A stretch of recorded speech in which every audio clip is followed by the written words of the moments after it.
Hey guys, welcome back to my Practically Imperfect Life. Today I just wanted to do a real quick little video for you guys talking a little bit about our kind of Christmas homeschooling plans, what it is that we're going to be doing, especially now that I have older teens. You know, when they were little, we had lots of additional traditions that we would do. We would love to bring in all kinds of different crafts and storybooks. We would change up what we were doing in like our foreign languages to give it a Christmas focus. I mean, we did a lot of different things. But of course, as they've moved through high school, and especially now that my oldest is taking college classes, it's a lot harder to adapt, you know, that curriculum to make it more holiday centric, so to speak. So instead, I have been bringing in additional resources, trying to, you know, enhance our homeschool or give them something that is still interesting and educational, but has a fun aspect to it, while not adding a bunch of extra stuff onto their plate, because their course loads in high school are heavy, and we don't necessarily have the ability to, you know, cut some of those core classes back. So how is it that we can still, you know, bring a lot of joy in our homeschool during the holiday while still maintaining the academic rigor we need to have? So it's all about finding some balance here. So there are a couple things that we do. I've mentioned a couple of times that we do switch gears and we do an Advent devotion every year. So we are doing, just as he promised, this is from Daily Grace Co. I just purchased the actual devotionals this year. I'll throw a picture up for you. The idea with this is that on the first day of the week, you light an Advent wreath candle and you have a verse to memorize throughout the week. So we do have an Advent wreath that is set up, and so we do light a candle. They're battery operated candles. In fact, I don't know if I have extra ones nearby. Hold on, let me grab one, I'll show you. Okay, so these are what we have. I think I found these at Home Goods. They feel like wax, and maybe it is some kind of wax over it, but then it's, you know, a battery operated candle. So it's kind of nice because we can put these in our Advent wreath, we can light them and leave them lit like the whole day while we are in the homeschool room. And if one of them dies, we just change the batteries out. So super handy. I've liked adding that, and then I don't also have to worry about like a wreath with burning candles being a fire hazard. So, you know, that's awesome. So we do that, and then the devotions can be done then each day of the week, and then there's like a recap day where you kind of go back through and you pull out the main information from the whole week. So my kids and I are each doing our own devotional book. We will do the daily devotions Monday through Friday, and then on the weekends we will get together then and we will kind of share what we've each thought about the stuff that we've read throughout the week. On top of that, our family goes to Advent services at our church. It's really nice to have an Advent dinner beforehand. So you can go, usually one of the groups from the church or the school that's attached to our church is sponsoring the meal. So you can give a free will offering to help support a good cause or a good group, and then go to the Advent service after that. We also love to add in something, you know, like a unit study. Now, last year I had created a unit study, a Christmas Around the World unit study. It was my first time trying to really create something like that, and it was not very polished, I will admit. It was simply me pulling together information in a bunch of different like videos and links and things like that that were geared more towards my teenagers, so that way they could kind of watch some videos about a country at Christmas time. We could read a little bit about it. We did some recipes, we did some crafts. This year, I started looking at it a little bit differently. I wanted to make it more of something that I could print out and have in front of me, and you know, let the kids read in their time, have stuff ready for recipes and crafts, but have it be something that would be very easy for them to go through and kind of do at their own pace. Since we aren't doing morning work or group studies and things like that, our schedules are everybody's schedule in this household is a little different. I wanted something that could be out as a holiday resource, and then have the kids kind of do different things from it throughout the week. And so I created Christmas Around the World Part 2. I am really pleased with how it turned out. I love the illustrations that I was able to include in it. I focused just on 3 countries, so that way I could really dive into some of their traditions and do a little more extensive writing about those traditions in the unit study. So this year I chose to write about France and Brazil and Italy, and it was just a lot of fun. Those are really cool countries in terms of their traditions. They're very especially Italy and Brazil. It's very heavily focused around the birth of Jesus, so I think it's beautiful to see the traditions that they have related to Christmas and Epiphany and just all of the different things that they're doing. So the unit study is available in my shop. It's only $5 because I want to keep things affordable. So if you have not picked up something for this holiday season and you want something to use with your kids, then I would consider checking this out. Oh, that's the dog. Hold on. Gotta go let him in the house. He's gonna come say hi, and then we will finish chatting. So in my unit study this year, I included information that you can just open, go, and read. I tell you a bit about the background of different traditions and some of the key focuses in those countries. There is a page that is all about either poetry or music at Christmas time, so you can see poems or hymns written in those languages. There will be a page on foods, so talking about their traditions related to Christmas Eve dinner, Christmas Day dinner, or special feasts, along with a full recipe with all of the instructions that you can follow.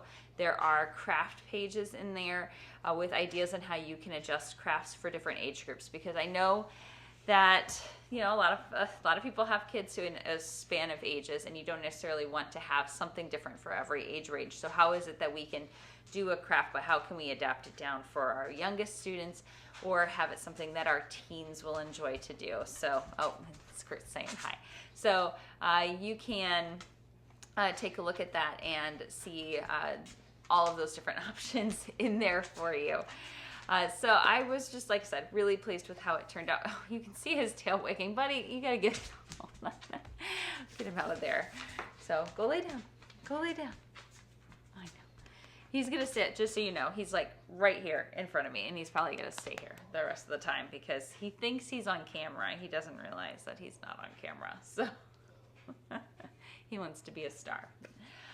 So check that out. My shop is linked down below in the description box always, and you'll see that I have a section that just says Holiday Unit Studies. So you can find both the first one if you wanted to check that one out, and the second one, the part 2, is in there now as well. But one thing that I did add this year is, rather than putting a whole bunch of live links within the PDF, which is what I did in the first one, there's lots of links within there. Like, you can click them right on the PDF if you open them on the computer, and it will take you right to the website. So what I did this year instead is I put in QR codes, because I thought that would be a little bit easier, especially if you're printing this off and using it with your students. If your students have like an iPad or a phone or something like that, or even you, all you have to do is hold it over and you can press that, and it's going to take you to the video. So some of the QR codes will tell you that they link to specific videos, like a specific music video or a specific tutorial video, whereas others will direct you to a playlist that is on my my YouTube channel.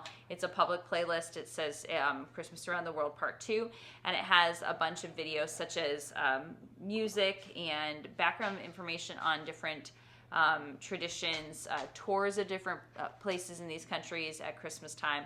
So there's a whole bunch of different videos that you could choose to go through that are of varying lengths, and might interest your kids to check those out if they enjoy those. Now, another thing that we're going to do is we are going to be vlogging this Christmas season as we go through some of the activities that are in the unit study.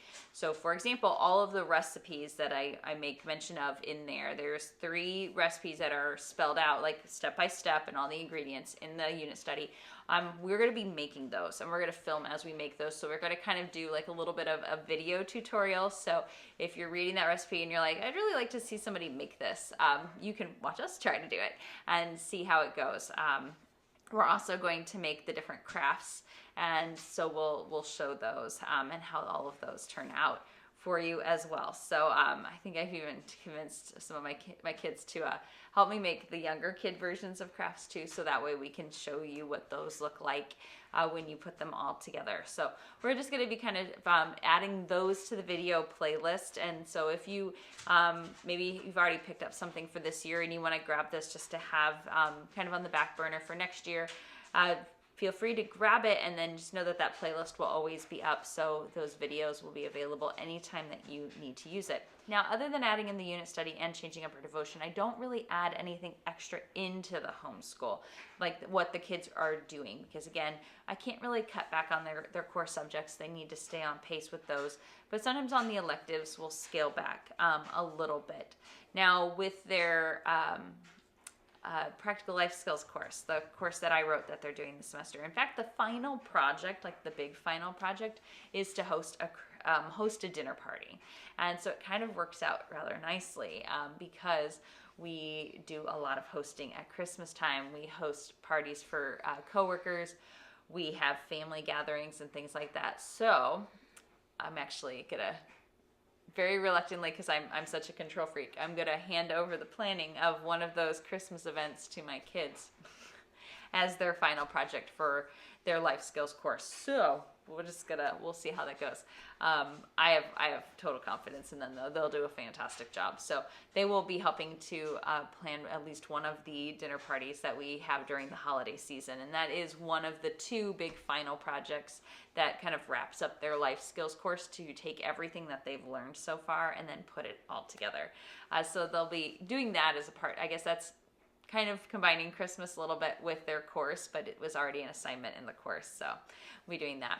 And then other than that, we have, of course, lots of other family traditions that we do, but they aren't necessarily things that we're doing as a part of the homeschool. So I'll be sure to share all of the things that we enjoy as a family, you know, through different videos and vlog posts. We do plan to do quite a bit of vlogging as we are able, as we're doing different things. We want to show you the Kindle marked. We want to show you the gingerbread houses that we're constructing, take you through as we're doing baking days and creating new crafts, and when we're making our homemade Christmas cards. But for today, we are going to try to finish getting all of our Christmas decorations up, because we have a lot. Right now there are totes everywhere in the house as we work to get things decorated, but I look forward to also giving you a tour around and showing you, you know, all of the new things that we have up, or the things that we've reworked in different spaces. But if you have questions related to homeschooling during Christmas time, or the Christmas Around the World programs, let me know. Feel free to drop a comment down below.